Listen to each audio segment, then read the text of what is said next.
ఇక ప్రాణత్యాగం చేసిన ఆర్టీసీ కార్మికుడు శంకర్ గౌడ్ భౌతిక కాయానికి నివాళులు అర్పించేందుకు నర్సంపేటకు వెళ్తున్న బీఆర్ఎస్ నేతలపై రేవంత్ సర్కార్ కక్షగట్టింది. ప్రభుత్వ ఆదేశాలతో పోలీసులు రెచ్చిపోయారు. రఘునాథపల్లి దగ్గర మాజీ మంత్రి సబితా ఇంద్రారెడ్డి మాజీ ఎంపీ వినోద్ కుమార్ ను అడ్డుకొని స్టేషన్కు తరలించారు.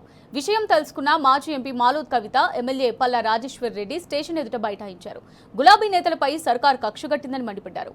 బీఆర్ఎస్ ముఖ్య నేతలను వెంటనే విడుదల చేయాలని డిమాండ్ చేశారు. డ్యూటీ చేస్తున్నావా బండ్లు ఆపి పట్టిస్తున్నావు పోలీసులు? నువ్వు ఏమేమి చేసినావు? ఇంకెళ్ళి చూస్తాను ఉన్నావు మళ్ళీ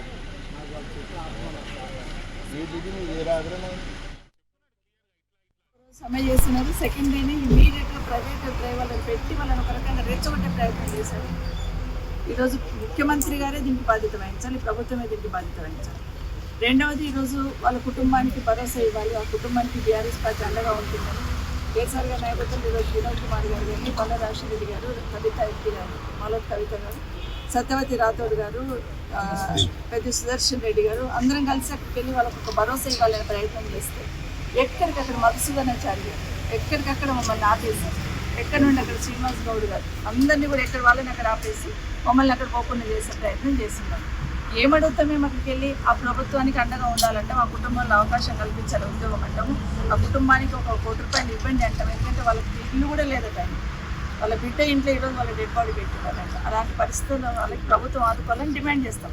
అన్నిటికన్నా ముఖ్యంగా ఆర్టీసీకి సంబంధించిన మీరు ఏదైతే హామీ ఇచ్చారో వాటిని నెరవేర్చమని అడుగుతాం అంతే ప్రతిపక్షంగా. దానికి కూడా ఉలిక్కి పడితే ఎట్లా ఉందంటే ప్రజాపాలన పేరు ప్రజాపాలన అని చెప్తున్నారు, ఒక నిర్బంధ పాలన జరుగుతుంది రాష్ట్రంలో. మొన్న ఈ మధ్య మేము అక్కడికి వెళ్ళున్నాం. రంగారెడ్డిలో కూడా భూములు లాక్కుంటుంటే పరిగికి వెళ్తూ ఉంటే నేను హరీష్ రావు గారు వెళ్తున్నప్పుడు అట్లాగే అన్ని పోలీస్ డిపార్ట్మెంట్ అందరూ వచ్చేసి మొత్తం అరెస్ట్ చేసి ఉన్నారు. ఎక్కడికి వెళ్తే అక్కడ నిర్బంధకాన్ని జరుగుతున్న సందర్భం. ఎక్కడ రాష్ట్రంలో ఏ ఇన్సిడెంట్ జరిగినా కూడా ముఖ్యమంత్రి గారికి బాధ్యత లేనట్టు దాన్ని విస్మరిస్తూ ఉంటారు. ఈరోజు బండి సంజయ్ గారిని పంపించారు, గౌరవ మంత్రి గారిని. మరి వాడిని పంపించినప్పుడు మమ్మల్ని ఎందుకు పంపించొద్దు? మమ్మల్ని ఏమో ఎక్కడ పడితే అక్కడ రోడ్ల మీద ఆపేసి మమ్మల్ని ఏమో స్టేషన్లలో కూర్చోబెట్టి కేంద్ర మంత్రి గారు, బీజేపీ మంత్రి గారు బండి సంజయ్ గారిని ఈరోజు ఎస్కాట్ ఇచ్చి పక్కనే సిపి గారు ఇంటిలోకి పంపించారు.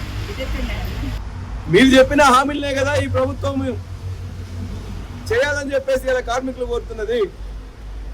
ఆనాడు మీరు మేనిఫెస్టోలో పెట్టారు కదా, మేనిఫెస్టోలో మీరు పెట్టిన విధంగా అపాయింటెడ్ డే ప్రకటిస్తామన్నారు. ప్రకటించండి.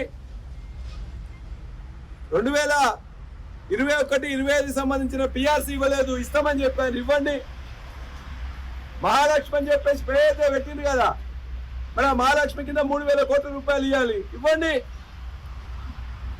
యూనియన్లన్నీ పునరుద్ధరిస్తామని చెప్పిండ్రు, చేయండి. మీరు మేనిఫెస్టోలో చెప్పిండ్రు, 100 రోజుల్లో చెప్తా ఉన్నారు, 9వ రోజు సంతకం చేస్తామన్నారు. మాయమాట చెప్పి కార్మికులతో ఓట్లు వేయించుకొని ఇలా మొత్తం కూడా ఆర్టీసీలో లాభం వచ్చిన వెహికల్స్ ఉంటే ఎలక్ట్రికల్ వెహికల్స్ ప్రైవేట్కి ఇస్తారు. అదే మామూలుగా ఇక్కడ ఉన్న మిగతా డొక్కు బస్సులో వీళ్ళు నడపాలి. 50 మంది పోయేది 100 మంది పోతున్నారు, 120 మంది పోతున్నారు. వాళ్ళు డ్రైవర్ నడపలేక చేస్తున్నారు. లేడీ కండక్టర్ అలా నడవడానికి కూడా మొత్తం సాయంత్రం వచ్చేవరకు పసీనా. ఇంత ఇబ్బందులు ఉంటే వాళ్ళ యొక్క స్ట్రైక్ చేస్తుంటే వాళ్ళ మీద అహంకారపూరితంగా మాట్లాడుతూ వాళ్ళకు మద్దతుగా ఉండాలి లేదా కుట్ర ఉందండి. ఏం కుట్ర ఉన్నది?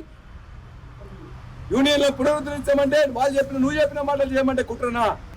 శంకర్ గౌడ్ ఆ చర్య తీసుకోవడం కారణం ఏంది అంటే, ఆర్టీసీ సమ్మె పిలిపినప్పుడు కార్మికుడు ఏమనుకుంటున్నాడు, మా సమ్మె దిగ్విజయంగా నడుస్తున్నప్పుడు ప్రభుత్వం వచ్చి మాట్లాడుతుంది అనుకుంటాడు. ఈయన ఏం చేసిండు, మాటలు కాకుండా నేను ఆర్టీసీ బస్సులు నడుపుతా అని చెప్పి డ్రైవర్లను, టెంపరీ డ్రైవర్లను పెట్టి బస్సులు నడిపిస్తా అని చెప్పి జిందుగా ప్రవర్తించడం వల్లనే ఆయన ఎలా ఈ సంఘటన జరిగింది. కాబట్టి ఇది ముమ్మాటికి హత్యనే. ఎందుకు మేము హత్యగా భావించాలని అంటున్నామంటే, ఈయన చర్యల వల్ల, రేవంత్ రెడ్డి ప్రభుత్వ చర్యల వల్ల ఆర్టీసీ కార్మికులు ఎప్పుడైనా సమ్మె చేస్తే యజమాన్యం వచ్చి మాట్లాడుతుంది అనేటువంటి ఒక విశ్వాసంతో సమ్మె చేస్తారు, వాళ్ళ సమస్యలు పరిష్కారం అవుతారు. కాబట్టి ఇది ఆయన అహంకారపూరితమైనటువంటి వైఖరి.